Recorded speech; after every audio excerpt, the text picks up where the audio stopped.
Look, at some point in life, we've all probably asked ourselves, hey, I have money, but I don't know where to invest it. And there's dozens of different types of accounts, and it gets kind of confusing. Each have their own rules, perks, and traps. Today, I'm going to go through every major investment account, break it down for you guys, fast, simple, and easy to understand. First up, the high yield savings account. Now, this isn't really an investment account, but think of it as the safest parking lot for your money. It's FDIC insured, which means the government guarantees your money up to $250,000. The biggest perks are safety, steady interest, and liquidity. Your money is easy to access whenever you need it. That makes it perfect for emergency funds or short-term saving goals. You'll usually earn a few percent interest, which is way better than a normal bank account that pays pennies. But it won't grow much beyond the normal rate of inflation. So don't count on it for building wealth. A high-yield savings account is all about peace of mind for quick access. The brokerage account. This is your do-anything account. Stocks, ETFs, bonds, and maybe even cryptocurrency depending on the broker, all in one place. There are no contribution limits. You can pull money out at any time, and this is why most people like it. You get total flexibility. But there is a trade-off, and that trade-off is a big one. It's taxes. Anytime you sell for a gain, the IRS is going to take a slice. If you hold that stock or investment less than a year, you're going to pay income tax rates. If you hold it for more than a year, you're going to get the lower long-term capital gains rate. Any dividends or interest, well, those are going to get taxed too every year, even if you don't sell out of your investment. So a brokerage account gives you maximum freedom, but it's less tax efficient than retirement accounts. So it's the place for financial goals before retirement or for investing extra once you've filled up your tax advantage accounts. Now let's go over some retirement accounts. The first being a traditional IRA and traditional 401k. The traditional IRA and traditional 401k both work for you the same way. You get a tax break up front, but you'll pay taxes later when you pull the money out. With a 401k, this is usually through your job, you can contribute about $23,000 per year. And if you're over the age of 50, you can add another $7,500 in catch-up contributions. With the traditional IRA, which you open yourself, this has smaller limits. $7,000 per year or $8,000 if you're over the age of 50. Now, the benefit is pretty simple.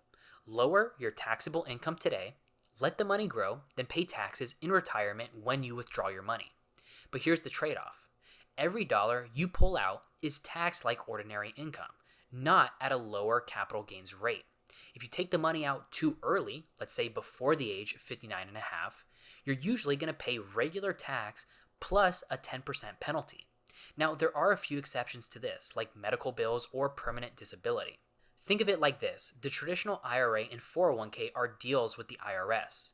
They'll give you a tax break right now, but in exchange, they're going to be waiting for you to pay taxes on your money later. Next, let's go over the Roth IRA and Roth 401k. A Roth IRA and Roth 401k flip the script compared to the traditional accounts. Instead of getting a tax break now, you pay taxes up front, and then all of your future growth and withdrawals are completely tax-free. Contribution limits are the same as their traditional brothers. $7,000 for a Roth IRA, $8,000 if you're over the age of 50, and $23,000 for a Roth 401k, plus another $7,500 if you're over 50. The key difference is when you pay your taxes. You give up the tax break today, but you're protecting yourself from taxes in retirement no matter how much your account grows. Now, here's what makes the Roth IRA especially flexible. You can withdraw your original contributions anytime, tax and penalty free, because you already paid taxes on that money. It's only the growth that has to stay in until the age of 59 and a half, once again, unless you qualify for some type of exemption. Here's another big catch. Roth IRAs do have income limits. If you make too much money, you can't contribute directly, though some people use legal workarounds called a backdoor Roth IRA. Roth 401ks don't have that income restriction, which is why they've become very popular in employer plans. So think of a Roth like planting a seed. You pay the tax on the seed today, but once it grows into a big tree, every fruit it produces for the rest of your life is yours, tax-free. Now here's a quick but important note. If your job offers a 401k match, grab it. That's literally free money. It's like your boss saying for every dollar you invest, I'll throw in another. Skipping this leaves a lot of free money on the table. Then we've got accounts built for the self-employed and small businesses, the SEP IRA and the Simple IRA.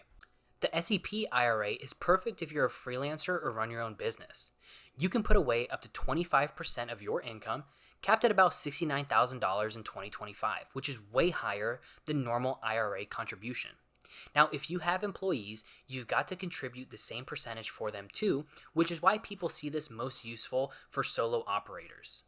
The nice part of this account is you don't have to contribute every year, so it's very flexible if your income goes up or down. The Simple IRA is designed for small businesses with 100 employees or fewer.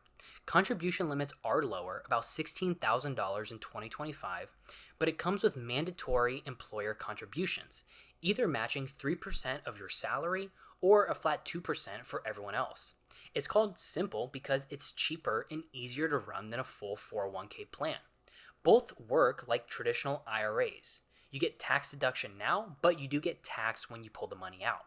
For solo entrepreneurs, there's the Solo 401k. It lets you contribute as both employee and employer, which means you can hit limits way higher than a normal IRA, usually about $69,000 in total in some cases. Now, same withdrawal rules apply. Age 59 is the magic number unless you qualify for some type of exemption. Next, we have a 403b and 457b. A 403b is basically a 401k for nonprofit and education workers with the same contribution limits. A 457b is for government workers and has a unique perk. If you leave the job, you can sometimes withdraw your money early, excluding the penalty, that 10% penalty. You still pay taxes, but you might be able to dodge the penalty. The big decision with all these retirement accounts is, do you want the tax break now or do you want the tax break later? Traditional accounts lower today's bills, but Roths let you keep everything in growth for the future. Now let's cover some specialty accounts. The first is a HSA. This is a health savings account. This is the only account with a triple tax advantage. Money goes in tax-free, it grows tax-free, and comes out tax-free if used for medical expenses. Now, to qualify for this plan, you need a high deductible health plan. For 2025, you can contribute about $4,300 if you're single and about $8,650 for a family, plus an additional $1,000 if you're over the age of 55. Now, most people use the money in this account right away for medical bills, but the smarter move is if you pay out of pocket for medical bills, keep the receipts, and let your HSA grow instead. You can reimburse yourself years later tax-free. And once you hit the age of 65, you can use this money for anything. The trick is, withdrawals for non-medical expenses are taxed like traditional IRAs, but you avoid the 10% penalty. That means the HSA doubles as both a health fund and a stealth retirement account. Then there's the 529 plan. This is built for educational savings. The money grows tax-free, and withdrawals for qualified educational expenses are tax-free as well. If it's not used for school, you'll face taxes and a penalty, so it's best for families with college goals in mind. And finally, we have custodial accounts. These are either a UTMA or UGMA account. Parents open these accounts for kids, and the money grows under the child's name. Once the child hits adulthood, usually 18 or 21 depending on the state, that account is fully theirs. So this is great for giving your kids a head start, but a little risky obviously if they're not ready to handle the money. Now let's go over some more niche accounts. The two to know are pensions and trust accounts. Pensions, also called defined benefit plans, are old school. Instead of saving yourself, your employer promises you a monthly paycheck for the rest of your life. Now these are kind of rare today, but still common in some government jobs. Next, we have trust accounts. These are a little bit more advanced. A trust is basically a legal account that holds money or investments for someone else, usually your kids or your heirs. The big benefit is control. You can set the rules for how and when the money is used instead of handing it over all at once. Now, there's two main types of trust accounts. There's a revocable trust, which you can change while you're alive, and an irrevocable trust, which locks in the rules and can sometimes bring certain tax benefits. Trusts also help families avoid probate court, which can be long, expensive, and very public. Now, trusts aren't really beginner accounts. They really only matter if you want to pass down wealth smoothly and on your own terms. So what's the order of operations that I would contribute my money to? Well, first is a high yield savings account. We always want to build some type of emergency fund for us so we have a safety net. Next, I would take advantage of my 401k, because the contribution limits, and that employer match because we never want to leave free money on the table. Once I have that up and running, I would open a Roth IRA. This is great for long-term growth, and you can choose between a Roth or a traditional depending on how you want to pay the taxes. Next, if I qualify, I would open an HSA or a 529 if I'm planning for school. And finally, I would open and use my brokerage account for extra investing once all my tax advantage accounts are nice and filled. So those are some of the main investing and retirement accounts that you guys will come across when you're trying to decide where you want to put your money, and I hope you guys have a good day.